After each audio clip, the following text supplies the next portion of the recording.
Second semester அதுல வந்து பாத்தீங்கன்னா பள்ளி மேலாண்மையும் நிர்வாகமும் இந்த சப்ஜெக்ட்ல யூனிட் 1 தான் நம்ம பார்த்துட்டு இருக்கோம். சரிங்களா? அந்த யூனிட் 1ல லாஸ்டா ஒரே ஒரு கொஸ்டின் இருக்கு. அது முக்கியமான 10 மார்க் கொஸ்டின். அந்த கொஸ்டின் தான் நான் இன்னைக்கு உங்களுக்கு எடுக்க போறேன். சரிங்களா? இதோட இந்த சப்ஜெக்ட்ல யூனிட் 1 வந்து முடியுது. நாளையிலிருந்து பாத்தீங்கன்னா கற்றலுக்காக மதிப்பிடுதல் அந்த சப்ஜெக்ட்ல யூனிட் 2 வந்து நாளையிலிருந்து கிளாஸ் நான் ஸ்டார்ட் பண்றேன். சரிங்களா? ஓகே, இப்போ அந்த ஃபர்ஸ்ட் யூனிட்ல அந்த இம்பார்ட்டன்ட் 10 மார்க் கொஸ்டின் எடுக்கிறதுக்கு முன்னாடி நம்மளுடைய இந்த BEd first year second semester கிளாஸ்ல புதுசா ஜாயின் பண்றதுக்கு நிறைய பேர் கால் பண்றீங்க. நீங்க எப்படி ஜாயின் பண்ணணும்னா என்னுடைய மொபைல் நம்பர் 9159084262 இந்த நம்பருக்கு நீங்க கால் பண்ணுங்க. நம்முடைய கிளாஸ்ல நீங்க எப்படி ஜாயின் பண்ண சொல்லி நான் உங்களுக்கு டீட்டெயிலா சொல்லிடுவேன். அதே மாதிரி புதுசா ஜாயின் பண்ணவங்களுக்கும் நான் இது வரைக்கும் நடந்த அந்த பழைய கிளாஸ் நோட்ஸ் எல்லாமே உங்களுக்கு அனுப்பிச்சிருவேன். சரிங்களா? ஸோ ஜாயின் பண்ண விருப்பப்படுறவங்க என்னுடைய மொபைல் நம்பருக்கு கால் பண்ணி டீட்டெயிலா கேட்டு நம்முடைய கிளாஸ்ல நீங்க ஜாயின் பண்ணிக்கலாம். சரிங்களா? ஓகே, இப்போ நம்ம என்ன கொஸ்டின் பார்க்க போறோம் அப்படி பார்த்தீங்கன்னா பாருங்க, வள மேலாண்மை இந்த கொஸ்டின் தான் பார்க்க போறோம். சரிங்களா? அதெல்லாம் சார் வள மேலாண்மை நல்லா கவனிச்சுங்க. இப்போ நான் சொல்ல போற விஷயம் வந்து பார்த்தீங்கன்னா ஒரு நிறுவனத்தை எடுத்துக்கிட்டாலும் சரி, ஒரு பள்ளியை எடுத்துக்கிட்டாலும் சரி, ஒரு குடும்பத்தை எடுத்துக்கிட்டாலும் சரி.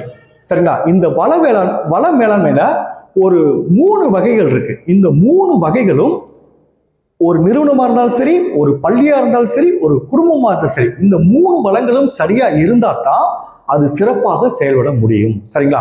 இந்த கேள்வியில பள்ளியில இந்த வள மேலாண்மை எப்படி இருக்கு பத்தி தான் சொல்லியிருக்காங்க. சரிங்களா? இப்ப பாத்தீங்கன்னா இந்த வள மேலாண்மை வந்து பாத்தீங்கன்னா 3 வகைகளா பிரிச்சிருக்காங்க.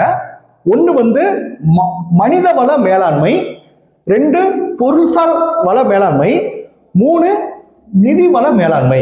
இந்த 3 வகைகளா பிரிச்சிருக்காங்க. சரிங்களா? இதுல ஃபர்ஸ்ட் ஒன்று பார்க்க போறது மனித வள மேலாண்மை. நல்லா கவனிச்சுங்க. ஒரு நிறுவனத்துல மனித வள மேலாண்மை சிறப்பான வேலை செய்றவங்க இருந்தா தான் அந்த நிறுவனம் சிறப்பா இருக்கும். ஒரு பள்ளியில சிறப்பான ஆசிரியர்கள் இருந்தா தான் அந்த பள்ளி சிறப்பா இருக்கும். ஒரு குடும்பத்துல சிறப்பான மனிதர்கள் இருந்தா தான் அந்த குடும்பமும் நல்லா இருக்கும். சரிங்களா? இப்ப பள்ளியை பொறுத்தளவுக்கு இந்த மனித வள மேலாண்மை அப்படின்ற வார்த்தை வந்து யாரை குறிக்கும்னா ஆசிரியர்கள் தான் குறிக்கும். சரிங்களா? சரி, ஓகே சார்.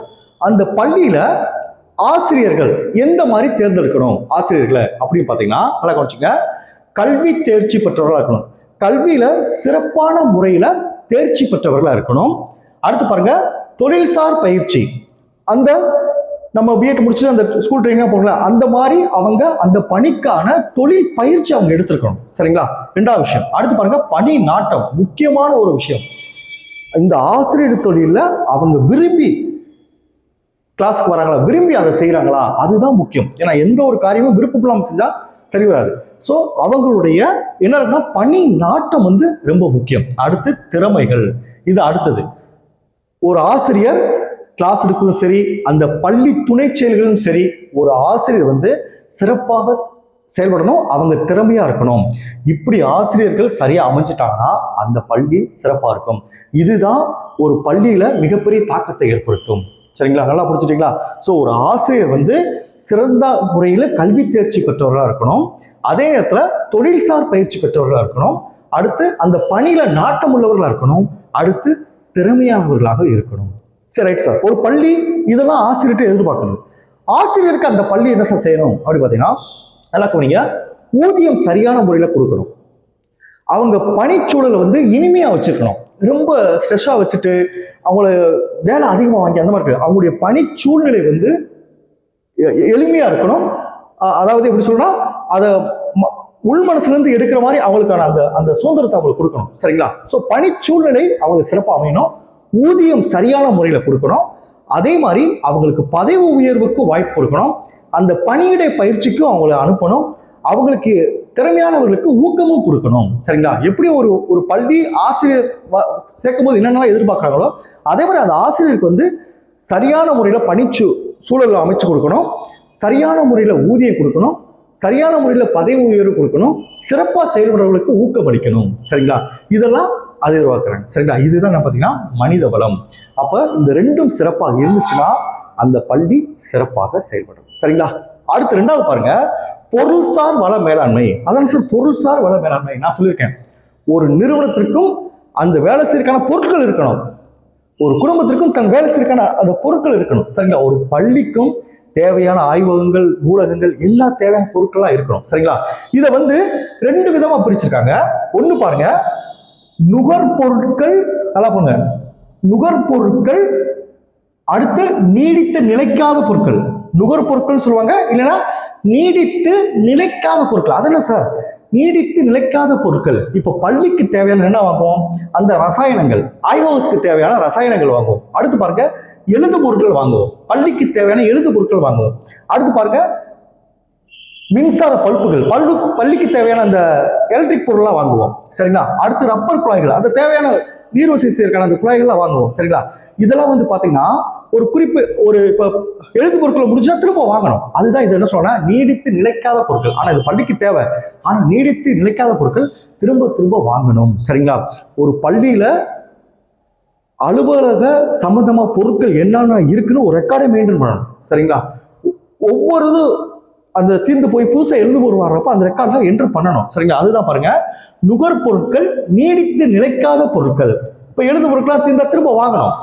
மின்சார பொறுப்புகள் இதாயிருச்சுன்னா திரும்ப வாங்கணும். சரிங்களா? அதனால தான் இது நீடித்து நிலைக்காத பொருட்கள் சொல்லுவாங்க. அடுத்து பாருங்க, நீடித்து உழைக்கும் நுகர்சாரா பொருட்கள். இது நுகர்சாரா பொருட்கள், ஆனா நீடித்து நிலைக்கும். என்னது? பள்ளிக்கு தேவையான அறைகள், சேர், டேபிள் எல்லாம் வாங்கணும். அதான் கொடுத்துக்கா பாருங்க. மரத்தாலான அறைகலன்கள், நூலக புத்தகங்கள், கணினிகள், இதெல்லாம் வந்து பார்த்தீங்கன்னா நீடித்து நிலைக்கக்கூடிய பொருட்கள். சின்ன சின்ன ரிப்பேர் வந்தாலும் அதை சரி பண்ணிட்டு திரும்ப என்ன செஞ்சிடலாம், அதை ரன் பண்ண வச்சிடலாம். அதில் தான் என்ன சொல்றாங்க, இது நீடித்து உழைக்கும் பொருட்கள். இந்த பொருட்கள்லாம் சரியான முறையில் இருக்கணும். சரிங்களா? அதே மாதிரி இப்போ இந்த முழாண்டு தேர்வு முடிஞ்சு லீவ் விடுவாங்க. அந்த லீவ் விடுறதுக்கு முன்னாடி நூலகத்தில் என்னென்ன பொருட்கள் இருக்குன்னு சொல்லி செக் பண்ணணும், என்னென்ன அறைகள் இருக்குன்னு சொல்லி செக் பண்ணணும். அதை ஒரு ரெக்கார்டில் பதிஞ்சு வச்சுக்கணும். அடுத்து திரும்ப ஸ்கூல் ரீஓப்பன் ஆகுறப்ப அந்த பொருட்கள்லாம் தொடச்சி வச்சு கரெக்டான ஒரு லெஜரே மெயின்டைன் பண்ணணும். அதுதான் என்ன பார்த்தீங்கன்னா இந்த பொருள்சார் வள மேலாண்மை. ஸோ பொருள்சார் வள மேலாண்மை 2 விஷயத்துக்கு வச்சுங்க. ஒன்று நுகர்பொருட்கள், நீடித்து நிலைக்காத பொருட்கள். இன்னொன்று நுகர்சாரா பொருட்கள், ஆனால் நீடித்து நிலைக்கக்கூடிய பொருட்கள். சரிங்களா? அது என்னென்ன பொருட்கள் சொல்லி உங்களுக்கு கொடுத்துருக்கோம். கடைசியா முக்கியமான ஒரு விஷயம் பார்த்தீங்கன்னா இந்த நிதி வள மேலாண்மை. எந்த ஒரு நிறுவனத்துக்குமே வருமானம் இருந்தால் தான் அதை செயல்படுத்த முடியும். எந்த ஒரு குடும்பத்துக்குமே வருமானம் வந்தால் தான் அந்த குடும்பத்தை ரன் பண்ண வைக்க முடியும். சரிங்களா? ஸோ இந்த நிதி வள மேலாண்மையில 2 இருக்கு. ஒன்று முக்கிய வருமானங்கள், பள்ளிக்கு எந்தெந்த விதத்தில் வருமானங்கள் வருது, அதே மாதிரி பள்ளிக்கு எந்தெந்த விதத்தில் செலவினங்கள் வருது, அதை பற்றி தான் பார்க்க போறோம். சரிங்களா? இப்போ முக்கிய வருமானங்கள்ல 5 கொடுத்துருக்காங்க, செலவினங்கள்ல 7 கொடுத்துருக்காங்க. அதை ஒவ்வொன்றையும் இப்போ எடுத்து பார்ப்போம். சரிங்களா? இப்போ ஃபர்ஸ்ட் பாருங்க, நிதி பாருங்க, நிதி மேலாண்மை. இதுல வந்து ஃபர்ஸ்ட் வந்து பாருங்க, ஒரு கல்வி நிலையத்தின் முக்கிய வரவினங்கள். என்னென்ன வரவினங்கள் இருக்கு பாருங்க. அசையா சொத்துக்கள் இருந்து கிடைக்கும் வருமானம், அதாவது என்னன்னா இந்த தோட்டம், கட்டிடங்கள், நிலம் போன்றவை அதற்கு சொந்தமாக இருக்கலாம். 2வது பாருங்க, அரசிடம் இருந்து பெறப்படும் மானியங்கள். 3 பாருங்க, கற்பித்தல் கட்டணங்கள், சிறப்பு கட்டணங்கள், அபராத தொகைகள் போன்றவை. 4 பாருங்க, உள்நாட்டிலிருந்தும் வெளிநாட்டிலிருந்தும் பெறப்படும் நன்கொடைகள். 5 பாருங்க, தேவையற்று போன பொருட்களை விற்பதன் மூலம் கிடைக்கும் வருமானங்கள். இதெல்லாம் அந்த பள்ளி கிடைக்கிற வருமானங்கள். அடுத்த செலவினங்கள் பாருங்க. 1 பாருங்க, ஆசிரியர்கள், அலுவலக ஊழியர்களது சம்பளம், பிற படிகள். 2 பாருங்க, கட்டிட வாடகை, புதிய, அதாவது கட்டிட வாடகை, புதிய கட்டிட வாடகை கொடுக்கணும். அடுத்து பாருங்க, கட்டிடம் பழுது பார்த்தல். அடுத்து தளவாட சாமான்கள் வாங்குதல். அடுத்து பாருங்க, ஊராட்சி, நகராட்சிக்கு செலுத்த வேண்டிய வரிகள். அடுத்து பாருங்க, அன்றாட நடைமுறை செலவுகள், போக்குவரத்து, பழுது பார்த்தல், மின் கட்டணம், தொலைபேசிக்காகும் கட்டணங்கள் போன்றவை. லாஸ்டா பாருங்க, எழுது பொருள்கள், அலுவலக சில்லறை செலவுகள். இதெல்லாம் செலவுகள் வரும். இப்ப சொல்ற விஷயம் எல்லாமே கரெக்டாக தான் அந்த வள மேலாண்மை அந்த பள்ளி வந்து சிறப்பாக இருக்கும். Okay, thank you students. நம்ம நெக்ஸ்ட் கிளாஸ்ல பார்ப்போம்.